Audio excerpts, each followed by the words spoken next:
5 12-year-old children went missing around this time a decade ago. They were only gone from 4 p.m. to 12 a.m. before returning home to their worried parents. None of them would talk about what happened to them that night. The police tried to get answers out of them, asking if they saw anyone out in the forest, or if that person had hurt or coerced them in any way. But the children all remained silent. Their faces told the whole story though. 4 out of the 5 children were scared, quiet, but responsive.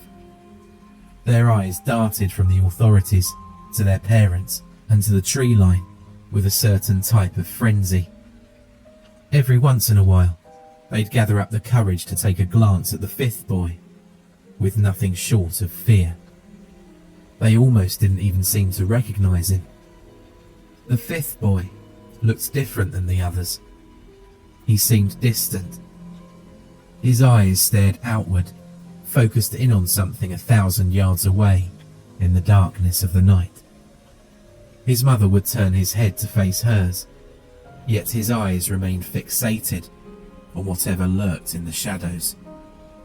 His skin was cold and dry, and his hair was disheveled. A blackish liquid had stained his lips and chin. Several large tears ran down his clothes, as though he'd been savagely clawed by some animal, yet his skin was strangely left undamaged. All the 5th boy would say was that he was tired and wanted to go home. So, his family went back to their house, and after some fruitless talks with the other children, the rest headed home as well. When the sun came up that next autumn day, the birds weren't the only things that chirped to life. That morning gave birth to the loudest song of all: police sirens. They echoed down the sparsely populated town for the second time in just as many days. Many of the residents stepped outside to watch the unusual sight of both local and nearby law enforcement speeding down towards the boys' neighborhood. Later that day, the town would find out that the 5th boy had murdered his mother and ran off into the woods. His father had left for work, only to discover that he'd left his wallet at home. After a quick U-turn, he made it back to his home. As soon as he entered, he knew something was off. He smelled death. In a blind rush, he ran to the home's kitchen to discover his son holding a kitchen knife, his mother lying under him, blood bubbling out of fresh wounds. The boy looked at him and asked, "Dad, what have I done?" before running out the back door of the kitchen with tears in his eyes. The father didn't chase him. He stayed with his wife until police arrived. It didn't take long to find the man's son.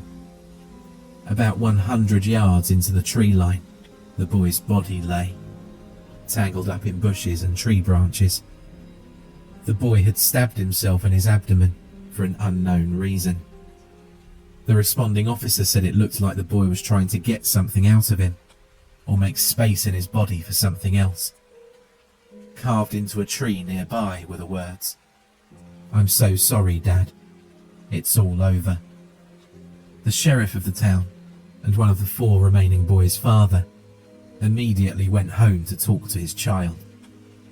He had a strong feeling that whatever happened the night before was the cause of this whole mess.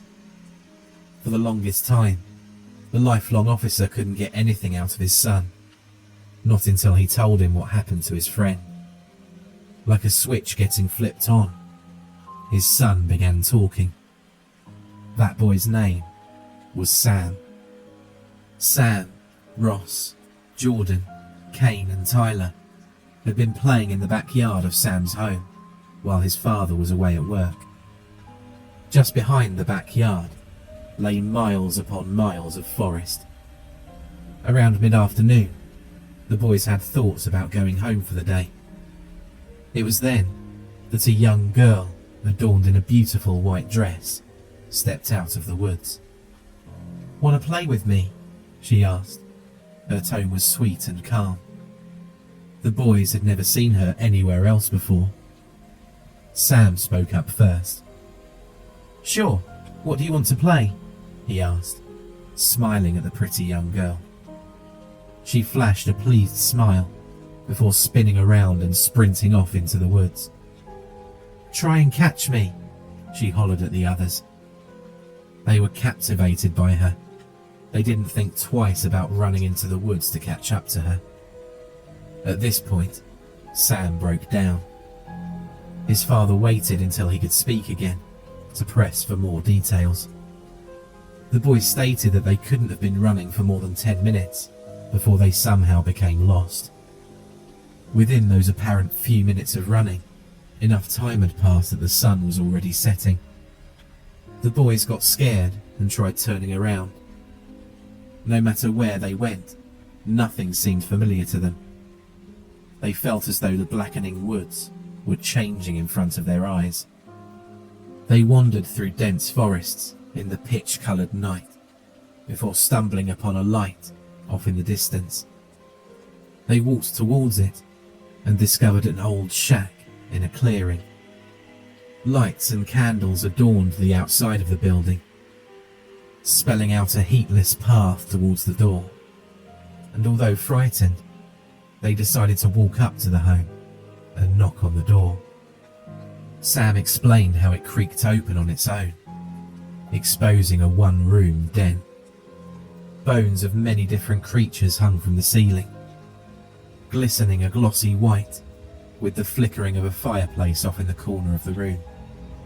A large wooden table rested in the forefront, and an old woman sat behind it, staring at the children with a toothless grin. Her blackened eyes somehow focused on each one of them. "Come in," the woman cooed. The children felt their feet move on their own, guiding them further inside the home without instruction. "I'm sorry to bother you, miss, but we want to go home and we're lost," Sam said. His voice trembled as the woman's head shifted unnaturally to face him. Her features were wooden and frozen. The only sign of life emanating off of her was her cold but immensely intense eyes. They were the type of eyes that a child should never have to see. The eyes of a predator. "I can help you with that, if you can help me with something," the old lady croaked. "Please have a seat." Her arms stretched the length of double her height as they winged themselves over the table. Large sacks of thick, gristly fat dangled under her forearms and biceps as she gestured to the 5 empty seats around the table. Her arms, though grotesquely misshapen, had the same wooden quality as her face. The fat seemed hard and bony, almost petrified with age. The children felt the same force that made them enter, push them towards their seats. They pulled the unusually heavy wooden chairs away from the table and took their spots. The woman's crooked arms folded themselves downward, draping themselves under the table before producing a wooden box latched with an old iron lock. She placed it in front of the boys. "Before I ask for my bargain, would any of you children like anything?" Her smile didn't falter, nor did it move in the slightest way when she spoke. Her jaw merely dropped down and snapped shut. Her thinning hair plumed off her head like a mane, not reacting at all to the odd rapid movements of her head and mouth. The children looked at each other and shook their heads. Each of their eyes begged for someone to take the lead, to run away, but no one did. It felt like their legs were useless under their small frames. "Good, then let me begin." Her hidden lips chattered like hardened bone with every word that flew out of her mouth. She used her long, spindly fingers to shift the box to face the children. Like her eyes, her fingers were full of life and agility. They moved with unnatural expertise and grace. "I have 4 gifts in this chest for you, and 1 gift for me." She let her words hang in the air. The young minds of the boys tried to wrap their heads around her sentence. "But there are 5 of us," Ross whispered towards the woman. She twitched her head like a hawk towards him, her eyes like daggers. "And only 4 will be going home." She gave a chuckle and let the children take in what she'd said. The boys sat in silence, letting the noises of the crackling fire from the candles and fireplace take over the room. Each child could very clearly hear their own heartbeat thudding desperately in their chest. Each wanted to run, but none could. With a few taps from her pointed fingertips, the box opened. Hay lined the bottom of the wooden chest, and 5 items lay on top. The first was the head of an old doll. Its eyelids flickered to life rapidly, before resting in the open position, gazing lifelessly towards the ceiling. The next was a penny, damaged on one side, but it looked common enough. Thirdly, there was a large black button. Nothing seemed special about it, other than the fact that the candlelight flickered across it with unusual clarity. Next to that was a simple piece of candy, some sort of chocolate wrapped in a white cloth. And finally was a brightly coloured yellow dandelion, freshly picked. "Please, each of you take one. No need to spoil the surprise." Her neck craned itself towards the leader of the boys, Sam, who returned a look of pure hatred towards the woman. Without hesitation, he grabbed the head of the doll, sure that he would be the one cursed with staying. The other boys watched as the doll's eyes rolled back in its sockets. A little girl's giggle echoed in the old woman's den. "Sally always likes to play. She'll do anything to keep her playmates safe and well fed." A cackle cawed out of her stiff mouth. Next up was Ross. He took the piece of candy and looked up towards the ancient woman across the table from him. "Enjoy the sweet, my dear. I'm sure there'll be more in the future." Her eyes shifted towards the next boy. Tyler took the black button. It was the size of a $50 and fit snugly in the boy's palm. "An eye for an eye, my child." The boy looked down at his new black trinket and gasped as he saw his own reflection. He could feel a gaze resting on him, emanating from the button. The next child, Kane, took the penny. It remained an unremarkable piece of metal. "Interesting." The final boy, Jordan, was left with the dandelion. As soon as he picked it up, the old lady's head snapped over to face him. "And I have my reward right there." The woman rose up from the table, her body stretching itself lengthwise towards the ceiling. She had an unnaturally lanky body. Her bones were seemingly frail and fragile under the near see-through black fabric draped over her slender frame. "The rest of you may leave. Follow the path right back home." Her hands reached forward and cradled Jordan's face. A tear trickled down his cheek. The remaining children stood up, legs shaking from under them. One by one, they left until it was just their leader, Sam, and the final boy. "I'm sorry. I'm so sorry," Sam said towards the last boy. But his apology wasn't directed at Jordan, no. It was directed at the 3 children outside the home.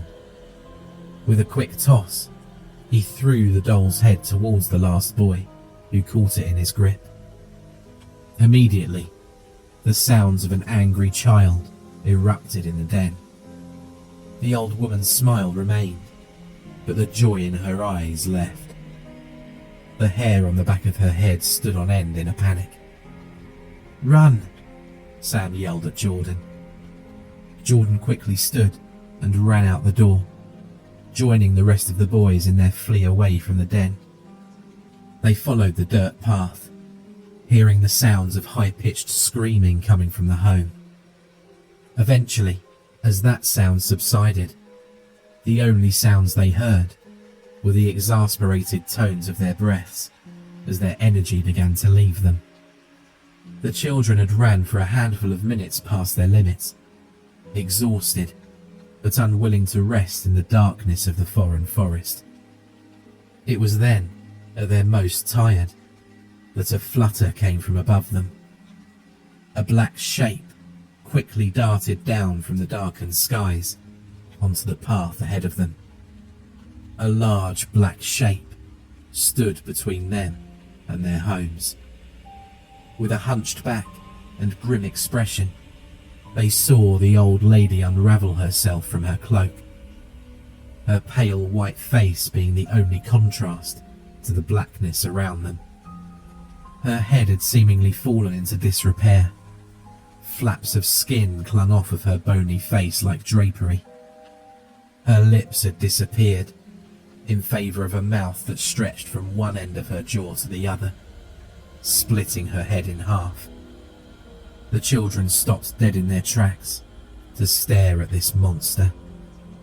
The crooked woman stuttered her way towards them, each movement jagged and harsh. Her knees had bent themselves at 90 degrees to support her deranged, angular body. "How dare you!" she screeched. "I only wanted you." She pointed out one of her long fingers towards the last boy in line. Jordan froze, whether it be from fear or some unnatural force. He stopped dead in his tracks. The other children backed away from him in silent terror as the hunchbacked lady in black lurched herself towards him. As soon as he was within the woman's arm reach, she silently leapt off the dirt and engulfed the child into the inkiness of her body. He fell to the dirt, screaming. The boys watched for only a moment as the old lady opened her mouth like a lid from a can. Black ooze began spilling from the woman's gaping hole and into the boy's lungs. The rest of the boys abandoned him there to the sounds of his drowning. They left him alone to deal with whatever creature they'd found that night. The boys eventually ran back into town, right where their journey began. This is where they were surprised to see that not just the 4 of them had made it back, but all 5. At some point in their journey, Jordan had caught back up with them. Sam swore that he only heard 4 sets of footsteps in the darkness of that path. He'd never heard Jordan's. Sam's father had enough of the story. He could see it on his son's face that something had happened out there, but he wasn't going to believe a story like that. Him and his force devised a detailed search of the area, looking for anything out of the ordinary. They never found a path, a cabin, or a missing girl. After months had passed and nothing happened, they dropped the case. Years later, Sam turned to drinking at a young age. Tyler moved off into the farmland, far away from forests. Kane went to the city, and I stayed here. My name's Ross, and I saw everything.